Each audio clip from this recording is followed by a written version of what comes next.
The MGAA has launched a series of mini-webinars exclusively for its members to access, offering support for their own CPD and awareness, and these will be delivered by Searchlight Insurance Training. My name's Holly Mapstone. I'm the HR consultant at IHRS and here presenting on behalf of Searchlight. Let's kick off. So the learning objectives today, by the end of this session, you will be able to articulate and describe the concepts of diversity, equity and inclusion, and then identify the actions and steps that you can take personally to promote positive change in your team and in the office and progress a diversity and inclusion plan with your senior leaders. So how do we really get the topic of DE&I on the strategic agenda within your team? So that's kind of what we're going to be talking about today. So firstly, let's try to understand what we really mean by diversity, equity and inclusion. So diversity really does what it says on the tin, all the ways in which people are different. So when we think about our team and we think about how different our people are, it's fishing in a wider pool of people, including people that have different opinions, different viewpoints. By gathering those people in one area, one team, one workforce, or one project, that's when you gain diversity.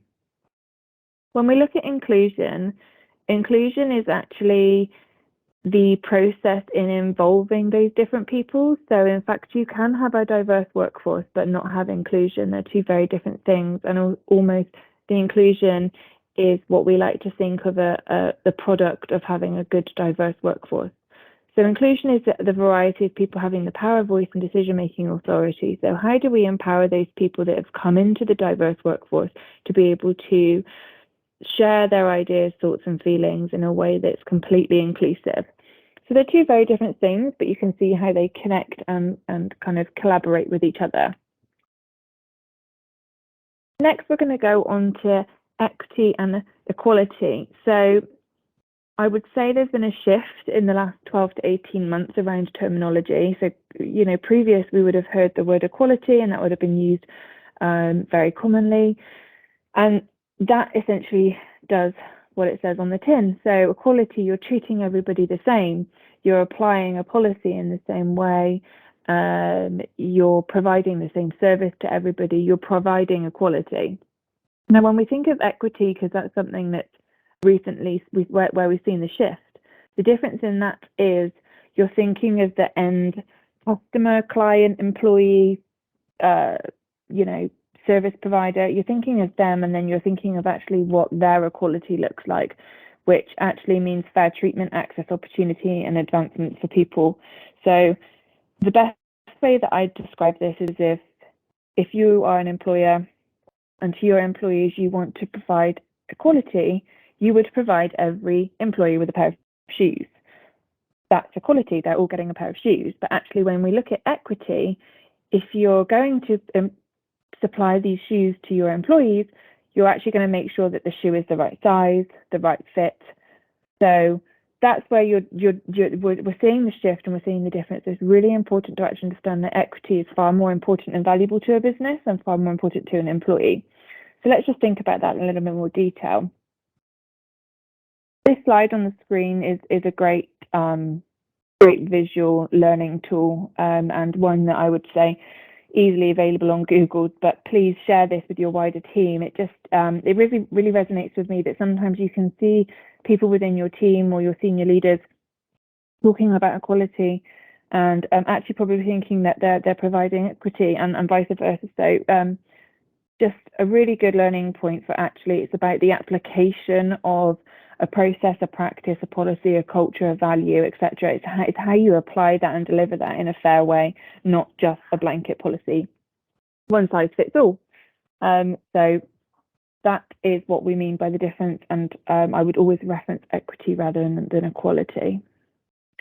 So when it comes to UK employees, 59% of us say that our organisations have work to do on D&I. Not surprising there. We're seeing of late the SDA, I would say, since the senior manager certification regimes came in, diversity, inclusion and culture has been a real big theme. So that's kind of not new to the industry and the regulator, but it's something that actually it's becoming more than just surface level. So it's more than just ticking a box. It's more than just saying that you're interested or proactive in thinking about that. It's more than that. So today we're just going to quickly talk about some things that you could do as an employee to push that strategic agenda up and create that positive change, so that hopefully we can reduce this number in the next 12 to 18 months. So how can you prompt positive change? So thinking points from today.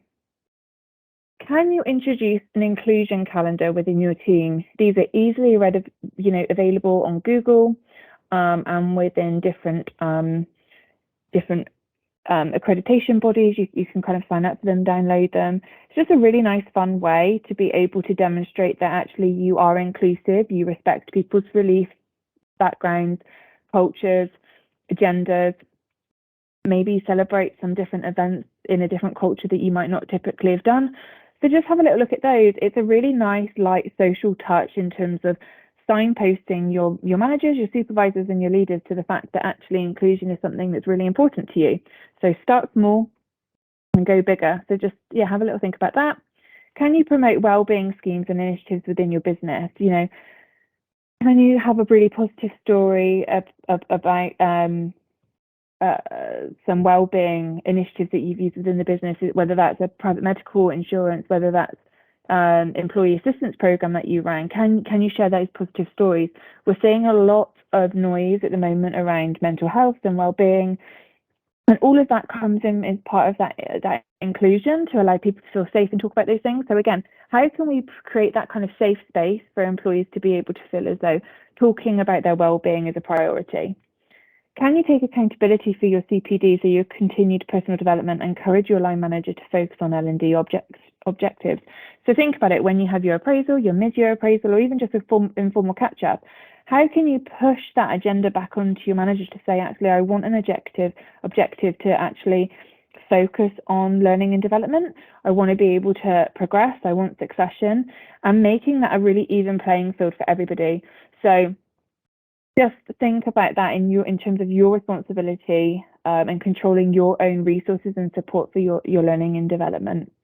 How can you create allies within the business to create an employee community or committee?